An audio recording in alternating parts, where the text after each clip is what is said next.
बोली सच्चे दरबार की, बोली दुर्गा मैया की। आइए एक बार फिर से इस घर आंगन में महामाई ने अपना डेरा डाला है।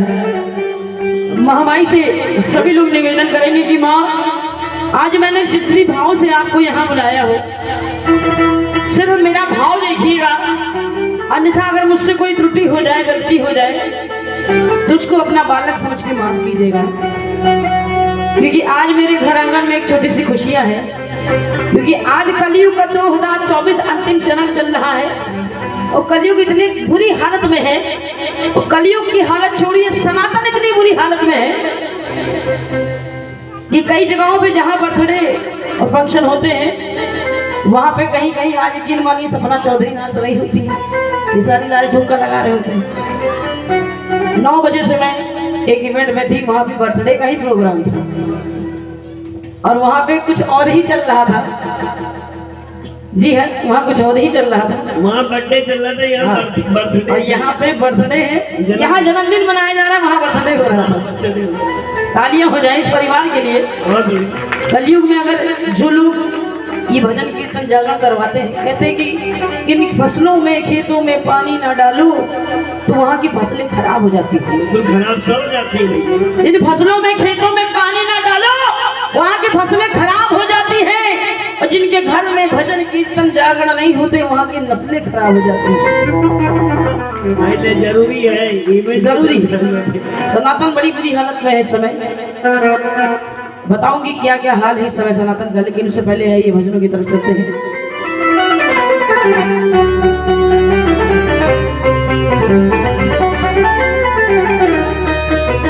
तेरे दर पे रह के जो कट जाए, ध्यान से सुनिएगा, कि तेरे दर पे रह के जो कट जाए उस सजा को सजा नहीं कहते।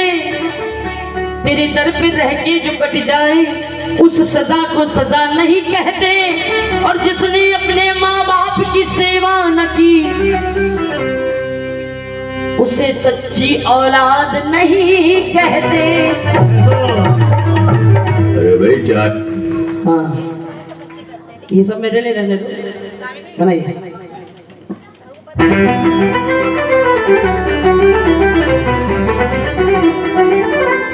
आजकल की दुनिया वैसे भी बड़ी दुखद स्थिति में चल रही है कि मैंने दिन भी काटा है, मैंने रात भी काटी है। भाभी जी, सब कुछ करना लेकिन बतियाना मत। कारण हम बता रहे हैं कि तुम बात करके मेरे दिल पे घात करती हो, और हम इधर भजन गाने जा रहे हैं, तुम उधर आपस में बात करती हो।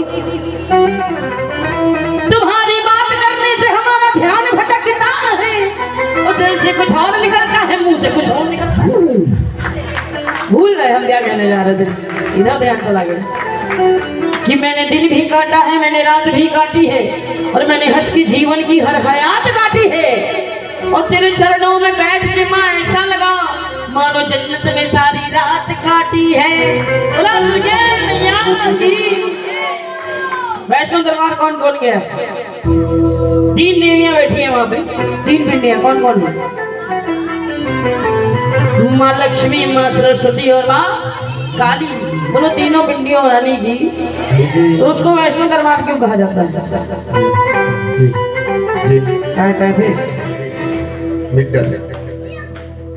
कोई है क्या नहीं जिसको मालूम हो?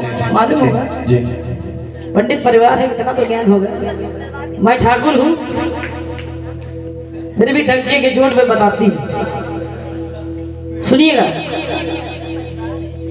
वैष्णो दरबार इसलिए कहा जाता है, पहली बात तो वैष्णो देवी नहीं, वैष्णव पंथ है सबसे बड़ी बात। दूसरी चीज सुनिएगा, सनातन धर्म में सतयुग में त्रिकुटा देवी वैष्णो देवी है ना, त्रिकुटा देवी, सुनते जाइएगा पूरी बात, जिनको वैष्णो देवी कहा जाता है। राजा राम जी से विवाह करने की हट बनाई थी।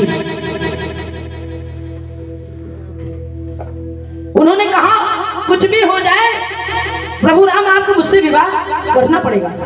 वचनबद्ध थे, राजा राम पहले से विवाहित थे, लेकिन भक्त की इच्छा को अधूरा नहीं छोड़ा जा सकता। ये मर्यादा पुरुषोत्तम राम जी की लीला थी। मस्तिष्क का गेम खेला उन्होंने, लीला रची। बोलने ठीक है, मैं जा रहा हूँ रावण का वध करने और लौट के आऊंगा, और तब तुमने मुझे अगर पहचान लिया तब मैं तुमसे विवाह करूंगा। तालियां बजा दीजिए एक बार होता है। वध हुआ, लौट के आए, लीला प्रारंभ हो गई। वचन एक तरफ दे चुके हैं, एक के हो चुके हैं, दूसरा कैसे हो सकते हैं? वो भी मर्यादा पुरुषोत्तम, कभी नहीं। कलयुग के होते तो निपटा भी लेते हैं। बिल्कुल सही बता रहे हैं, ठीक है ना। साधु का वेश रखा, देवी नहीं पहचान पाई। बोलो सियावर रामचंद्र की। राजा राम ने कहा शर्त के मुताबिक तुम मुझे पहचान नहीं पाई हो, इस जन्म में मैं तुमसे विवाह नहीं करूंगा। लेकिन हटी थी वैष्णो देवी, हटी थी। उन्होंने कहा कुछ भी हो जाए मैं किसी और पुरुष से विवाह नहीं करूंगी। तब राम जी ने कहा ठीक है, अगर ऐसी बात है तो जाओ त्रिकूट पर्वत में बैठकर तब तक के लिए वैष्णव धर्म का प्रचार करो, और कलयुग में मैं कल की अवतार में आऊंगा और तब तुमसे विवाह करूंगा। तालियां बजा दीजिए एक बार। वैष्णो देवी जो गए हैं वहां रास्ते में अर्ध कुमारी पड़ता है, उसको अर्ध कुमारी नहीं आदि कुमारी कहते हैं। आदि कुमारी अनंत काल से जो कुमारी चली आई है अभी तक, उसको आदि कुमारी कहते हैं। और जब राजा राम आएंगे कल के अवतार में तब वो विवाहित होंगी। तालियां बजा दे। और वो जो जोत जल रही है वही वैष्णो देवी माता है और कोई नहीं। बड़ी सच्ची है सनातन। सनातन सबको समझने लायक नहीं। सनातन का पन्ना आज से नहीं, जब तक पृथ्वी है तब से सनातन है। बजा दे जोरदार ताली। ये कर्म की बात है, हम आप एक सनातन का हिस्सा है। तो एक बार जयकारा कसके